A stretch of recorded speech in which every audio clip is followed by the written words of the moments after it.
23 September மாதம் வந்து நான் மயிலாடுதுறையிலேருந்து தாம்பரம் ட்ரெயினில் வந்திருந்தேன் சார். அப்போது வந்து ஒரு 2:45க்கு ரெஸ்ட் ரூம் போயிட்டு, ஏன்னா 3:15க்கு ரீச் ஆகிடும். ரெஸ்ட் ரூம் போயிட்டு வந்துட்டு நான் வந்து பேகு வந்து அப்போ மிஸ் ஆகிருந்தது. அப்போ பிளாட்ஃபார்ம் 8ல் இறங்கிட்டு 1ல் போயிட்டு அவங்கள ஆர்பிஎஃப்பில் போய் கம்ப்ளைண்ட் பண்ணிட்டு வந்தேன்.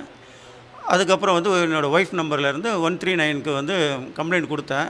அவங்க திரும்ப கூப்பிட்டுட்டு ரிஜிஸ்டர் பண்ணிட்டாங்க. அதுக்கப்புறம் குடியாத்தத்தில் ஃபோன் கிடச்சிதுன்னு சொல்லிட்டு காட்பாடி ரயில்வே ஸ்டேஷன் கூப்பிட்டாங்க. அதுக்கப்புறம் வந்து என்னால் போக முடியலன்னொடனே அவங்க அங்கேருந்து தாம்பரம் ஆர்பிஎஃப்க்கு அனுப்பிச்சிட்டாங்க சார். இப்போ நான் ஃபோன் ரிசீவ் பண்ணிட்டேன். எங்கள் அக்கா பேர் அனுஷா. போன மாதம் 21ஆந்தேதி சென்ட்ரல்லேருந்து கேரளா போகும்போது மேங்களூர் கிட்ட மொபைல் மிஸ் ஆகிடுச்சு. அப்புறம் மிஸ் ஆனதுக்கப்புறம் அந்த ஆன்லைனில் எங்கள் அக்கா கம்ப்ளைண்ட் பண்ணியிருந்தாங்க.